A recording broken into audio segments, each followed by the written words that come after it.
Damn, I barely stream and then bring this video out of nowhere? My face should be in the dictionary next to the word inconsistent. But regardless, here we are.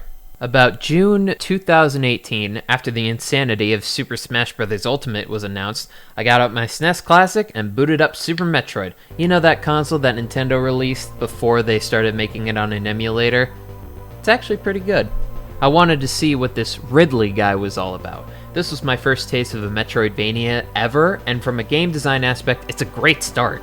It shows you all the great things and also all the annoying things about Metroidvanias. Collecting power-ups is really fun, but getting lost can be an absolute headache. Figuring out what to do for a good 30 minutes until you say screw it and look up the answer, followed by a facepalm or how was I supposed to know that, or how did I not see that? In my personal opinion, the best Metroidvanias are able to push the player towards the right direction without having to put a big-ass arrow in the background of which way to go. And this pushing can be done through multiple methods. Most of the time it's done through dialogue and narrative, or wanting to open entrances that couldn't have been opened before. Take Shantae and the Pirate's Curse. It tells you where to go through dialogue, but Shantae and the Seven Sirens encourages you to go through areas that you haven't gone through before. I think Shantae and the Pirate's Curse did it better because the power-ups improve movement. But then some games just encourage you to find the path with exploration. Hollow Knight, the power-ups aren't mandatory, or at least most of them aren't, but they increase the player's movement to enhance the exploration experience. Long story short, there are a lot of ways to design Metroidvanias. And I'm sure there are other games that encourage this progression through different methods, but I'm just using examples from games that I have played. If there are Metroidvanias out there that use it through different methods, comment down below. I'm actually really curious. Now let's get on to the main topic, Metroid Dread. My expectations going into this game were extremely high, and by the time I was done with it, they went above and beyond what I wanted from this game. It does its best to stay faithful to the series, but also shifts Metroid in a new direction that I think many people weren't expecting. Even my friends who have never played a Metroid game before finished the game saying, damn, that was pretty good. But let's get a little more specific, shall we? In terms of being a Metroidvania, it pushes the player forward in two ways. Power-ups, as per usual, but this time it also uses movement. Movement in this game is worth it in and of itself, specifically the slide and the parry mechanic.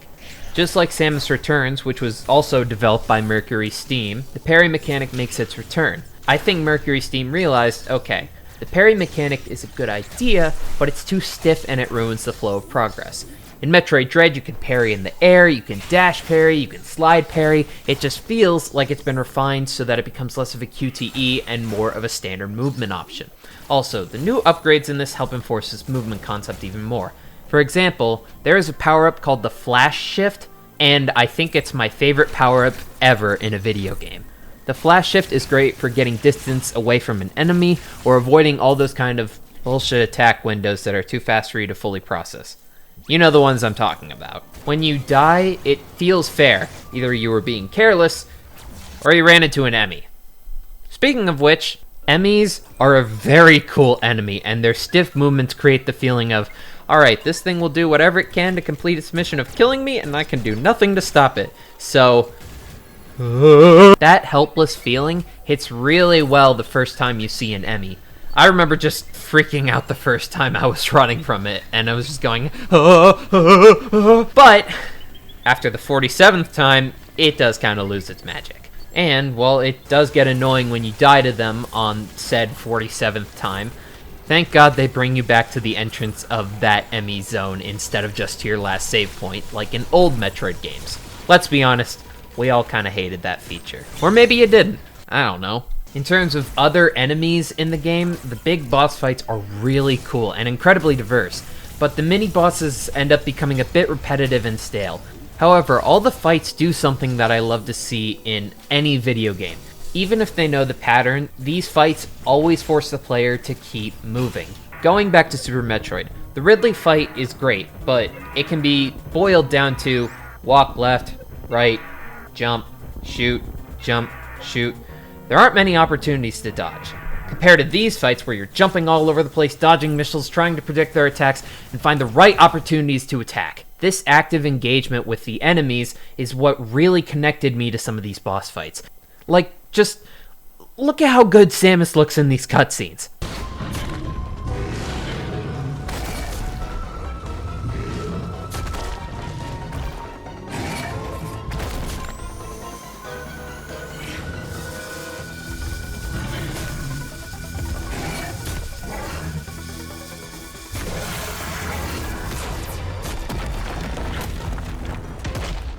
That's how you portray a bounty hunter. After playing this game 6 times, I think 7 by the time I'm recording this, I can firmly say that it's really fun. So fun, in fact, that it's one of my top 10 favorite games of all time. Seriously, I highly recommend checking this game out. It's a great place to start if you want to get into Metroidvanias, or even the Metroid series for that matter. I know this is my first review of a game, but it's really good. Oh, wait, I forgot to talk about the lore. I guess we can call Samus Metroid now. Hey, thanks for watching. If you like this video, consider subbing. It really means a lot to me. I also stream over on Twitch, but I'm not super consistent since I'm still in school. But when I do, it's a pretty good time. Link to that is in the description.